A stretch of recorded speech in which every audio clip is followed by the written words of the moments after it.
Hey, you guys, I interviewed my guest today before we found ourselves in the current situation that our country is in. So we discussed some things in today's episode that are no longer relevant due to travel restrictions and gatherings. However, I did find that while referencing her situation that she went through as an empty nester, Lynde tells us that our lives are in seasons, and just because one season is coming to a close, that doesn't mean that your life is coming to a close.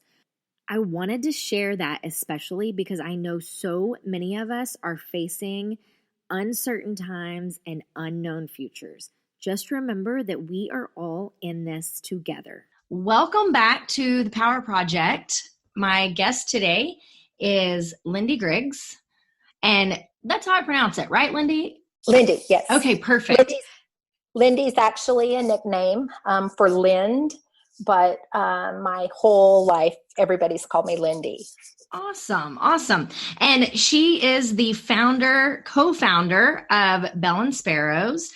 And actually, when we connected on social media, I'm sure that it had to do with my communication and my poorly organized calendar at this complete hurricane of a phase that I'm in life. But Lynde thought that we were meeting for coffee today, and I thought that we were doing a podcast interview today. I'm certain that I messed that up, but nonetheless, I have my coffee, so we are technically meeting for coffee. So, Lynde, can you tell a little bit about how we even got connected in the first place here? Absolutely. Thank you for having me, Brandy. I am on LinkedIn as a way to expand our nonprofit, Belle Sparrows. And I had on social media seen that you had done an interview with Elizabeth Jordan from the Human Impact, and I volunteered with the Human Impact several times. And so I listened to the podcast and reached out to you, Brandy, on LinkedIn and messaged you and shared a little bit about what we were doing and asked you for coffee. So cheers to the coffee. There you go. Sorry about that. No, it's perfectly great. It's great. So I, first off, like the Human Impact is incredible, and Elizabeth Jordan is amazing.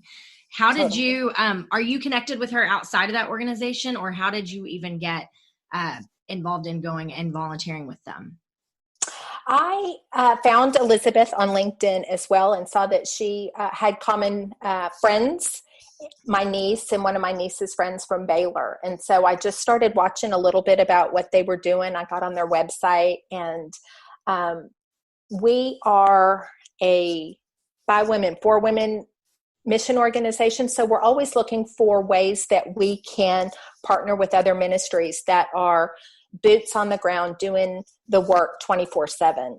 Mm-hmm. And so I was really impressed with the Human Impact and the work that they were doing, and got in contact with them and their volunteer coordinator, and met with Stormy and went out and volunteered with them. And we have an event. It's been put on hold until we find a venue, but we partnered with them to do an event for the women that find themselves on the streets. Awesome. Anyone who is not familiar with this organization or Elizabeth Jordan, you can go listen to episode number 70, the episode that we were connected through via social media, and you're going to hear about my experience volunteering with the Human Impact. It really is a great organization. I love what they're doing. I love the bridges that they're building in the Dallas area. So now I want to talk about, you found Elizabeth on LinkedIn, you found me on LinkedIn. Do you love LinkedIn? Are you like an avid LinkedIn user?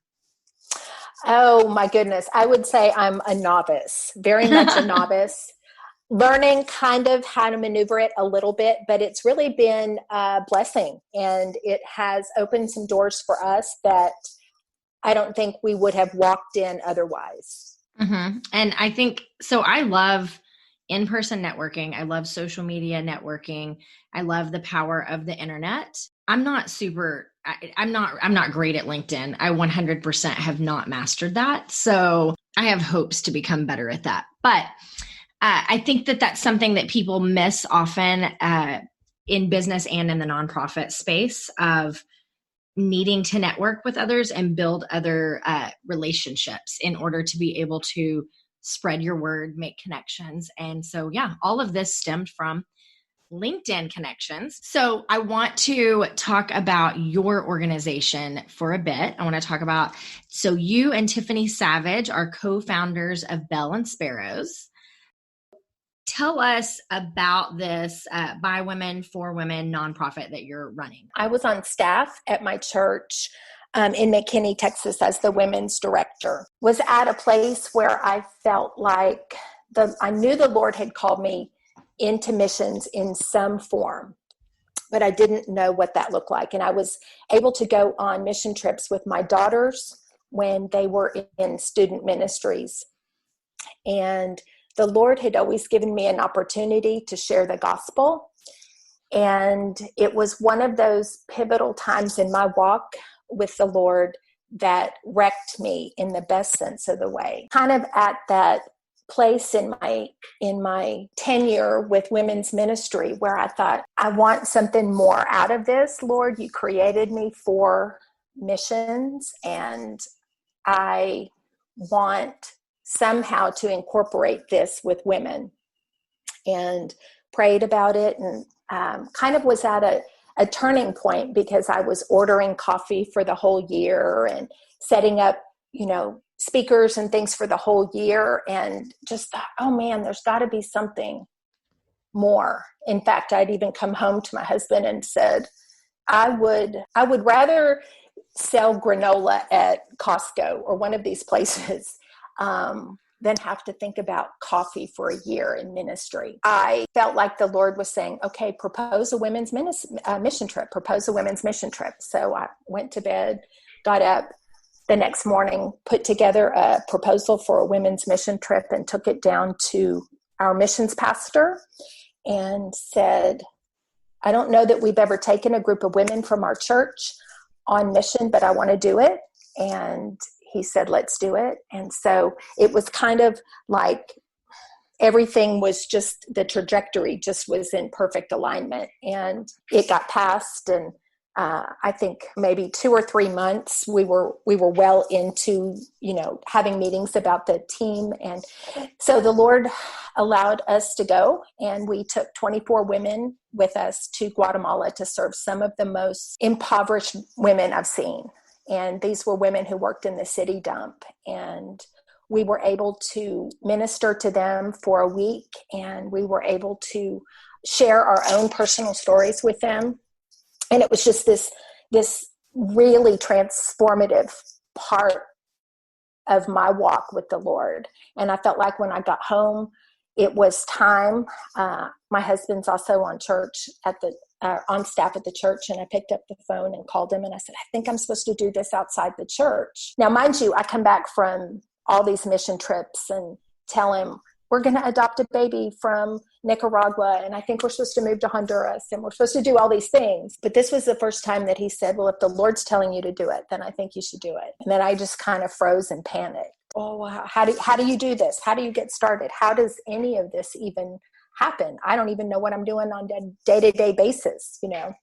That's where Tiffany comes in, and she and I have been good friends for a number of years, and we'd always planned on going on a mission trip together, but our lives did not sync up in that way. So we started researching, were there any By Women, For Women mission organizations? We didn't find any. We found maybe a church here and there would send a group of women on mission to a location, but really focused women, By Women, For Women. And it was the first time that our church had sent out an all women's team. And it was the first time our partnering ministry in Guatemala had received an all women's team. And so I felt like it was the perfect time for this 3 years ago, women serving women. And really that's how we got started. Okay. So there's so many things I want to unpack here because I'm like, oh, you're speaking my language. And literally I was the same person that I was like, I really fully intended to go on a mission trip. When I really stepped into this purpose, I was thinking that I would go to a mission trip, on a mission trip to Africa that year and adopt an orphan. Like that was my, and my husband's was certainly not hearing that same message from God. Right. Right. So, so I know so many of my listeners here. We have a wide age range of listeners. Our main demographic, our highest number of listeners is like the 35 to 45 bracket. However, we range from about 18 to like 79, 80-ish. So the one common theme that I see, I don't care if it is the college graduate or the woman whose kids have just left the house or the woman who just went through retirement. So many women have this call on their heart and this purpose that they know is there for them, but they think it's too late. They think they've missed the boat. So you were in student ministry, you transitioned into women's ministry, and then what age were you when this was put on your heart, and did you also feel the same way? Like, did you ever feel like it was too late for you to do that? Or were you like, heck no, let's go? Yeah. I went on my first mission trip when I was, I believe, 42.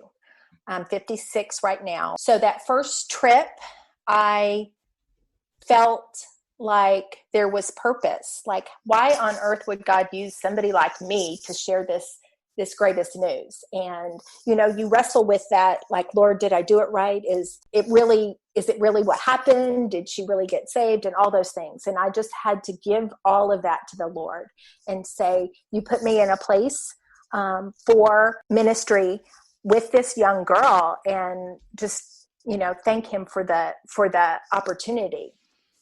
I'm pretty much the prodigal. And so I didn't grow up in a church home, and found the Lord at 14 or 15 through Young Life. I did not follow the Lord until I was in my late 30s. And so for me, I just felt like, although there was a lot of fear and a lot of unknown, let's go. I've got time that I've got to make up for. There's a whole, couple of decades in there that I squandered, and now I need to just like go all out for the Lord. And so I would say, yes, fear, yes, uncertainty, but felt the call. One was greater, and if God was calling me, I felt certain he would equip me. That's good. But I would take notes throughout my interviews. So if you see me looking down, that's what I'm doing. Because there's so many takeaways that the listener can apply to their own lives when they hear stories like yours. And, because it's so common, it's such a common, struggle that all of us women deal with. And then from the point, I guess, of having this idea and feeling God say, take women on a mission trip. What was the time frame? Did you tell me that was like overnight of bringing it to your pastor with the idea? It really was. I had asked my pastor. I knew that they wouldn't let me just go to a place that they had not been before. And our church was mission minded. So I knew that we had taken family trips to Guatemala. And so that was the place that I thought, well, if it's safe enough for families to go with smaller children, then surely it's going to be safe enough for women to go. But I put that idea to bed and let fear take over for several months. And it wasn't really until I was at that crisis of faith thinking, if I have to order one more cup of coffee, I'm going to stick a fork in my eye. And not that ministry and coffee and all of that is bad. I just felt it wasn't for me. I felt like an imposter almost in that role, but I know that God uses everything. And so it was preparation for me. And so really from the time it was to propose an all women's trip, it was 24 hours. That's awesome. I love that. And that's the massive action that I want to encourage all listeners to take, because we're not fulfilling our purpose when we keep thinking about it, right? When it keeps laying on Right. our heart, and it keeps coming back to us, it literally comes down to take action, like whatever that looks like. And, Right. and so yours looked like going to your pastor saying, I have this idea of this women's mission trip. What would be a piece of advice? Because I see women often know that they want to serve their church or their community in a certain way, but they don't necessarily know how to propose it, especially in a church where they don't see something like that in place already. So like you said, there hadn't been an all women's trip there. You knew that it had to be somewhere safe. What's one little takeaway that you can give for someone that wants to start something that they don't see in their church already? How do they present that? Yeah, I think you have to start with prayer and really just discern, is this something that I want to do, or is this something that I feel that the Lord is leading me to? And then share it with trusted people in your circle. Like, the Lord has given me this idea. Can you pray with me through a season? Just take a step of faith. And, I've heard over and over, all unasked questions are a no. So we don't know until we ask. Mm-hmm. And we take a chance of it being a no, but maybe it's a no, not now. Maybe it's, let me give it some more thought. But I think if we have to plant the seed as a woman in ministry, doing something that we haven't really seen too much of. We're just planting seeds where we go and hoping that they fall on fertile ground. But a lot of times they're not going to fall on fertile ground. They'll fall on, stony ground, or they'll fall on rocks or what have you. But I think start with prayer and then share it with somebody you trust, and then take a step of action and just go for it. Mm-hmm, mm-hmm. I think that's awesome. And I think that's super, super tangible steps to give someone, because I hear so often, like, I don't know what to do. I know what I want to do. I just don't know how to do it, how to implement it, how to take the action. So I would love for you to just really tell us about what it is that you do with Belle Sparrows, what the trips look like, the frequency, the group size. Just really give us a deep dive as to what your organization is doing. Tiffany and I wanted a place for women to get to serve. And so we have local opportunities as well as global opportunities. And in that, Tiffany's a mother of 5, and she has 2 grown children and then 3 small children. So for her to get away and go on a mission trip looks a little different than me, who's an empty nester. So for Tiffany, maybe just serving locally is where she can really concentrate her time. Or a mom with younger children can concentrate. I can get away for a few hours and serve locally. But we also wanted a place where once a woman has gone on an international trip, she had no excuses now to not serve in her own community. So we wanted it to be a both and, like, you're going to serve in Guatemala and then come back. We've got something every single month for you to do and lift up and empower and build up women here locally. We partner with organizations that are already on the ground, like I'd mentioned, with the human impact. We partner with Genesis Women's Shelter. We partner with Breaking Free, which is an addiction recovery for young women. It's a residency program. We partner with Exodus, which is a residential program for formerly incarcerated moms. And so our local initiatives, the human impact, are ways that we can really bring an encouragement to women here locally.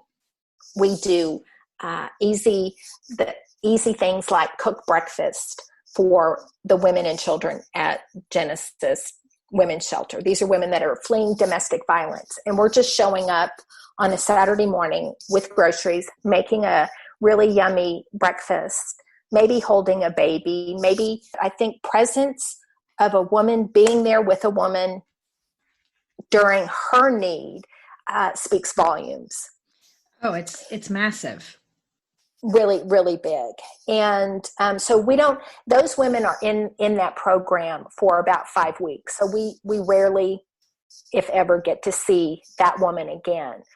But we are there with her for just that short amount of time. We partner with the other ministries that have residential programs. So we're really building relationships with the women time and time again. And we get to see them, and we get to see how, them putting in the work in these residential programs, how transforming it is for them, and the change that they came in one way and 12 months later they're walking out a whole different person. That's really beautiful to get to experience. So that's our local part of it. Globally, we work in Guatemala. We partner with a ministry in Guatemala that works up in a village called Tabacal, and we bring skills to the women in that village so that they can start earning income. For example, we brought blank recycled greeting cards, and these women were already making these beautiful tapestries, these artisan textiles that were just gorgeous, full of color and design. But those take a month to make, and they take quite a bit of money for the thread. So think about investing a month of your time and only getting about $5.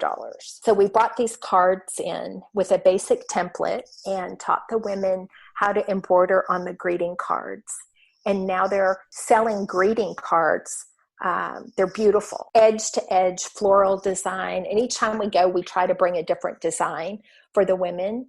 So a lot of these women, we were just there a month ago, and one of the midwives in the village said that she makes greeting cards and sells the greeting cards so that she can buy supplies to be a midwife. So she's buying herself gloves and sterile linens and all of that she needs for her vocation as a midwife. But the cards are a way that she can purchase those items. So that's one of the places we serve in Guatemala, and we serve in a village in Haiti, and we work with foster moms in Haiti who are caring for disabled, abandoned children.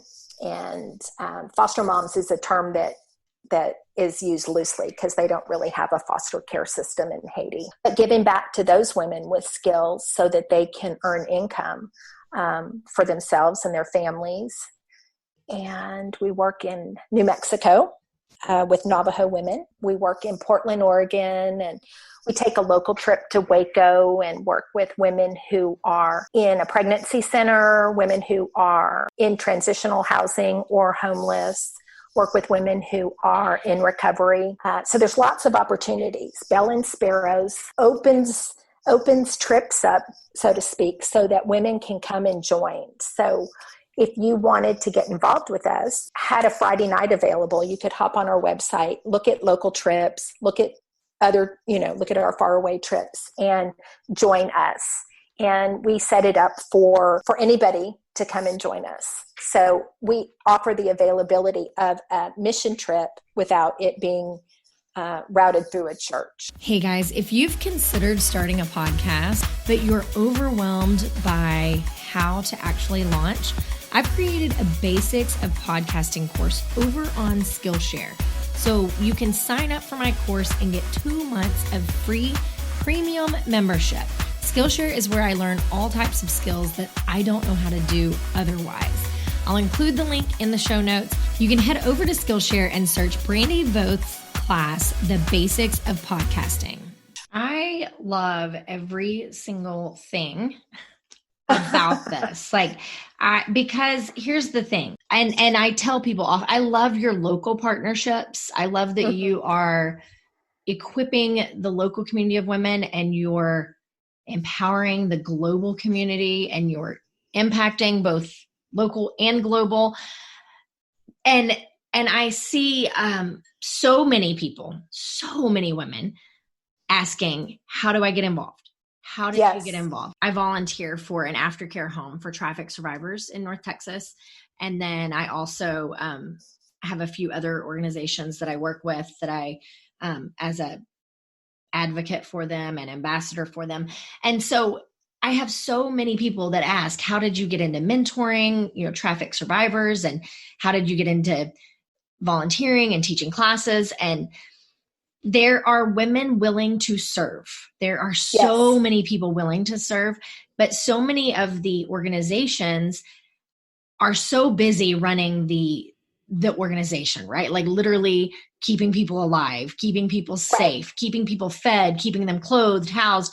And so oftentimes I find that it's difficult to get volunteers plugged in where they can serve, at a basic level without, to be where I'm at this point, you have to have gone through a lot of trauma-informed training and background checking and a lot of that, right?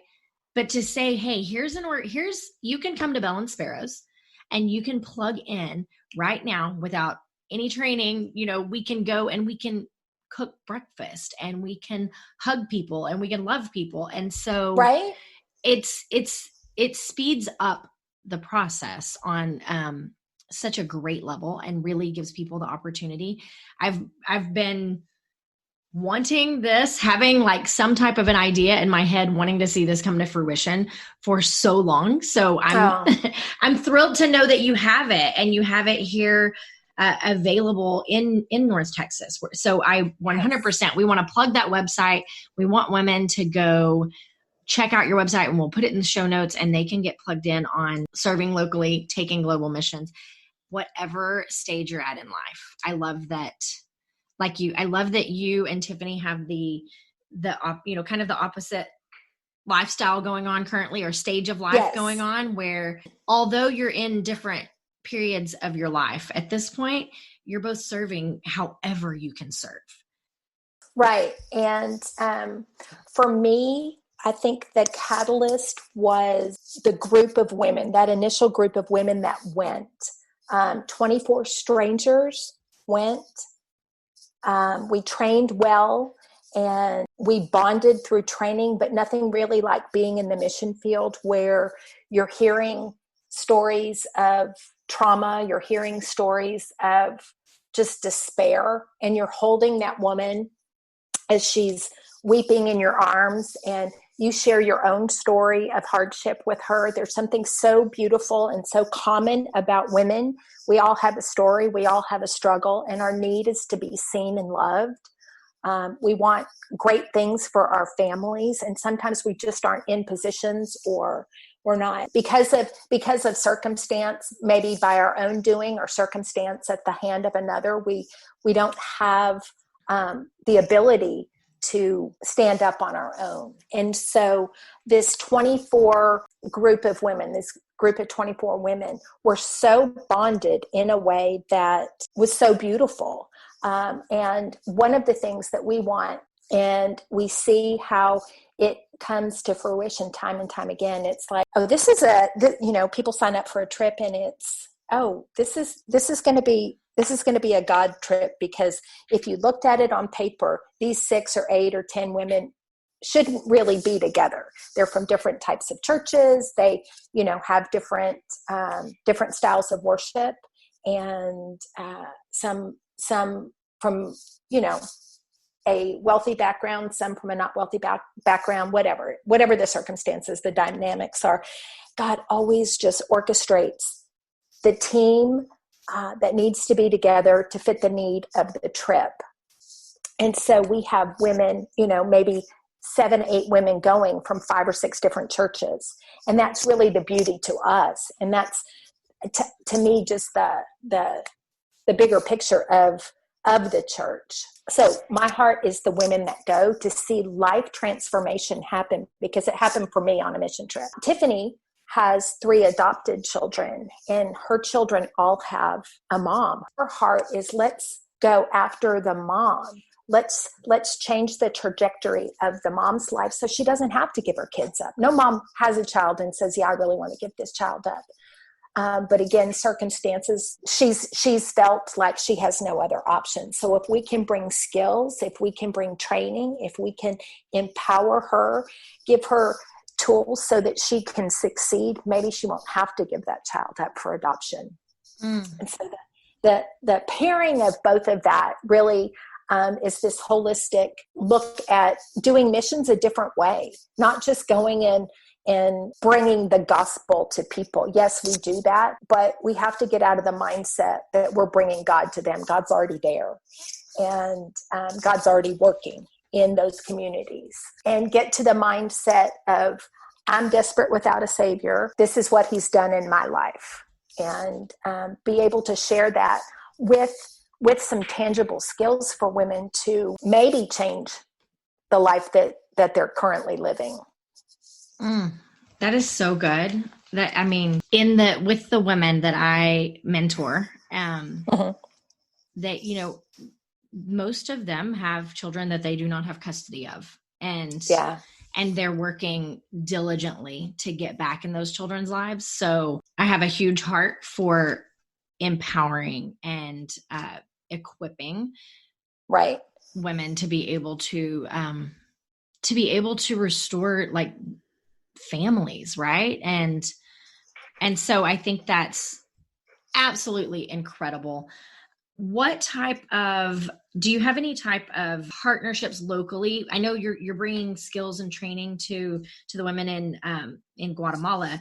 Do you have any partnerships locally that are providing transitional employment or business mentorship, anything like that? Phase 2 of Belle Sparrows is the Stella projects.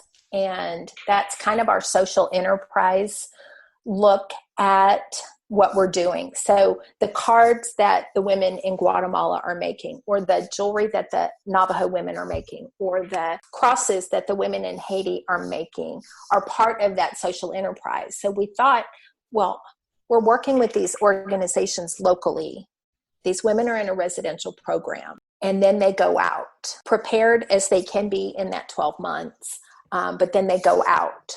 And there are transitional houses for women, but our heart really on the local scale is to open a transitional house for women that are coming from different areas. Maybe one was in domestic violence, one might be addiction recovery. And so a transition house, we want to have a product for the women to start making. We were gifted a beehive in 2018, and I became a beekeeper on top of running a nonprofit and all of this. So we thought, we've been gifted this beehive. What would it look like if we could take the honey, sell the honey?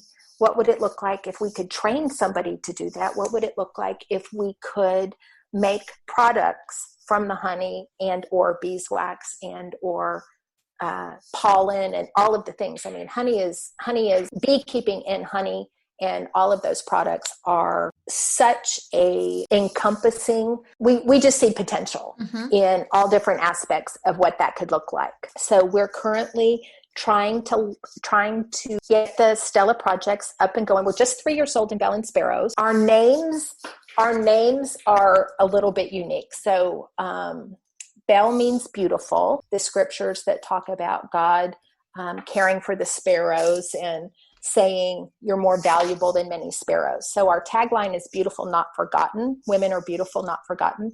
A lot of the women that we serve feel like they've been overlooked, or maybe there's so much shame around their past that they don't even want to cast a spotlight. But we just want to come and say that you're beautiful and you're not forgotten and God loves you. The Stella Projects is in reference to the verse, and I've lost that verse address, but in Isaiah where God's talking about the stars. Stella is a derivative of star, and in Isaiah where it's talking about the stars are even named. And so here's a woman going from knowing that she's not forgotten to knowing that she's named and has purpose. And so the Stella Projects will be our social enterprise, entrepreneurial. I can't say that. How do you say that? It's a hard word, right? Yes. Anyway, so that's a little bit of a glance into our 5-year probably plan for Belle Sparrows. I love that. And we just met here today, so you probably don't even know this part of my story, but I'm currently in the process of building my own social enterprise. And it's a hat company, and we're going to provide transitional employment where the girls that are in a transitional program, in an aftercare program, whether they're here with us for a month or 6 months or a year, whatever that looks like, they can gain some business skills, they can gain employment reference, and they can grab some mentorship along the way. And so I love your mission here. And I think it's so important because, we go through phases of becoming aware of a problem, and then implementing a solution to a problem, and then realizing another level of a problem, and then implementing another solution. And so I know personally in the trafficking fight, it looks like Americans became aware that, okay, human trafficking happens here. And then and then it was, okay, now we have to go reach these people and rescue. And then it was, now we have to have somewhere to put them. So here's crisis centers. And then it was, oh, well, we need something longer term than 6 weeks. So here's an aftercare home that's 9 to 12 months. And so now we're at the piece of, which I'm sure you see in all the organizations you work with. Now we're at the piece of, just like you said, after they go through that 9 to 12 months, and then they're released to the world, we need to continue having a community of mentors there. And we need to continue helping them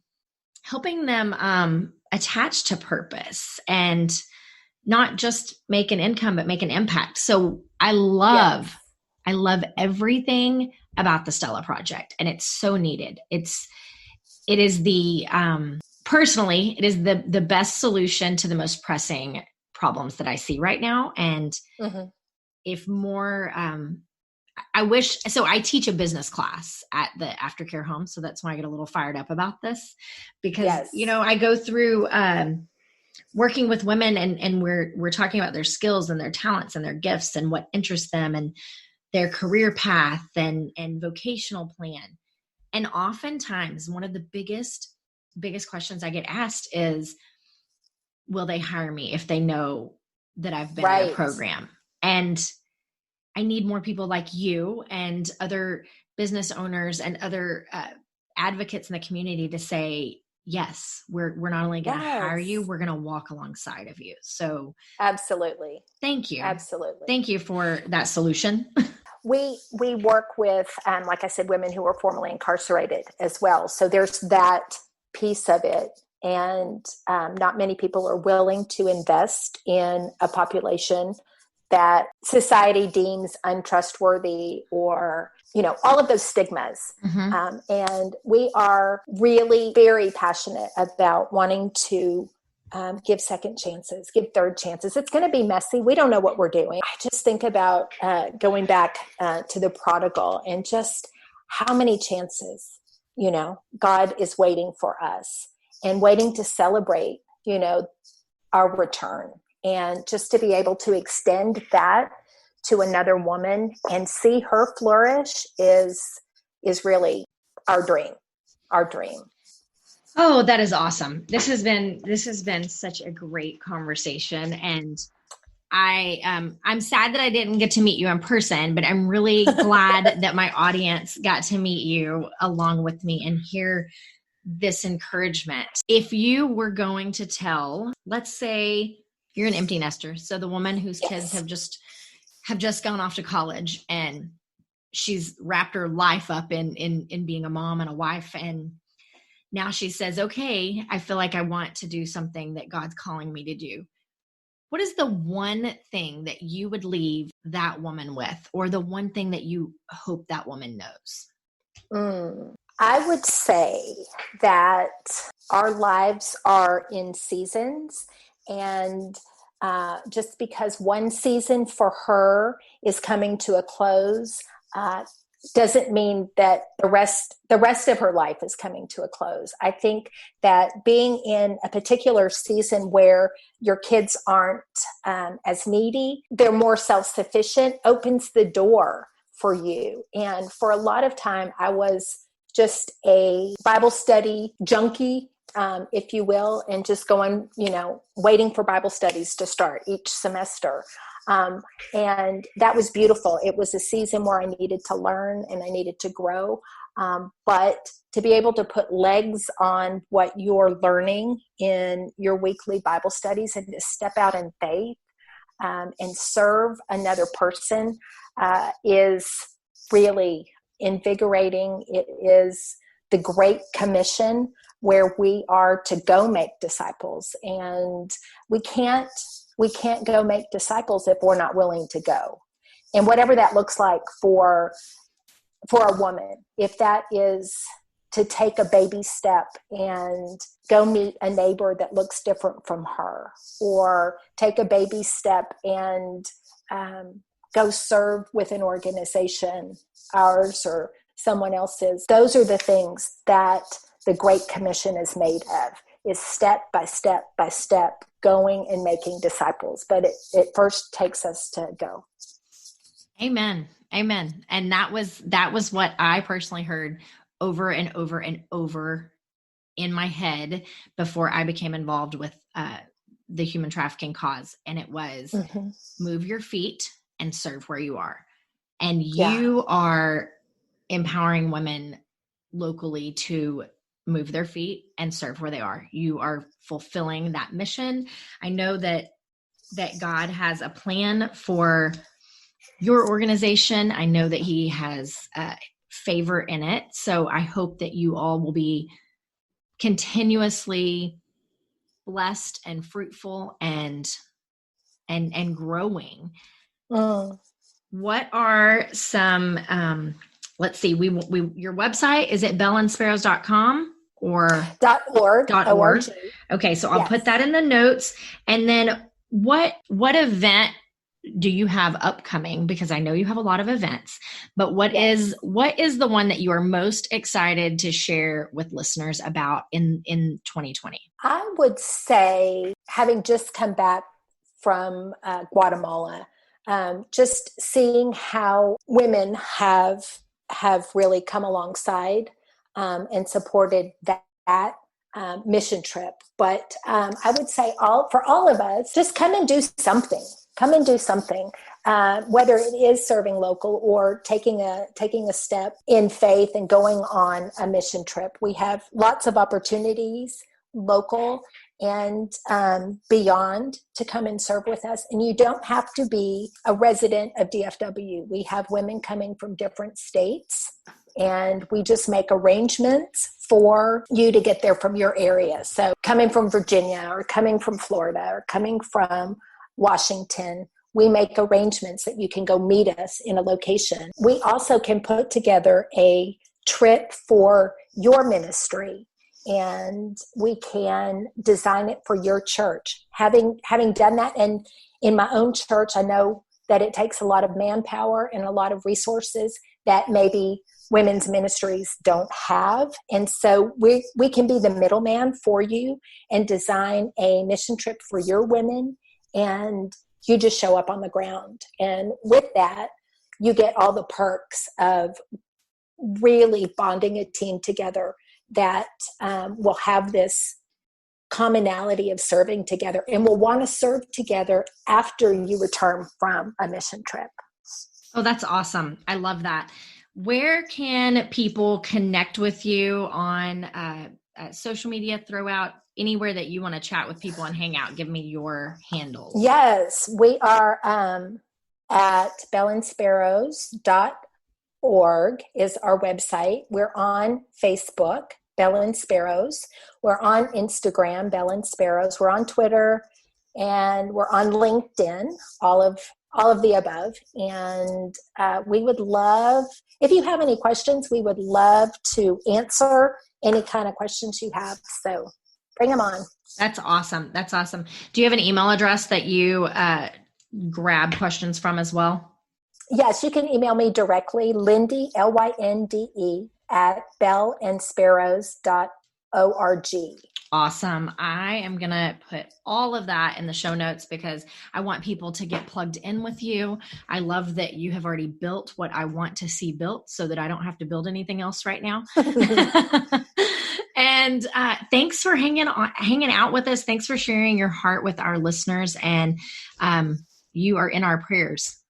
Thank you. I appreciate you having me. I enjoyed coffee today, and hopefully we'll get a face-to-face sometime. I just appreciate and pray for you and your ministry and all the work that you're doing. Thank you. Thank you.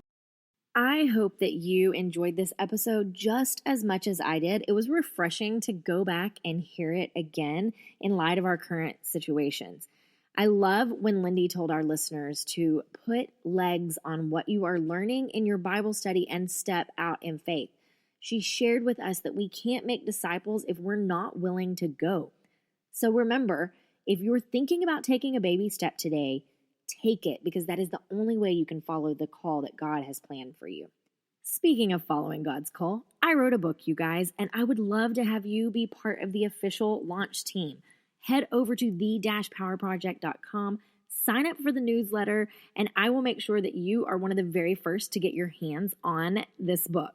If you enjoyed what you heard in today's show, can I ask that you go write a review, give us a rating, we'll take 5 stars, and tell all your friends. I can't wait to chat with you next week, but until then, live your best purpose-filled lives.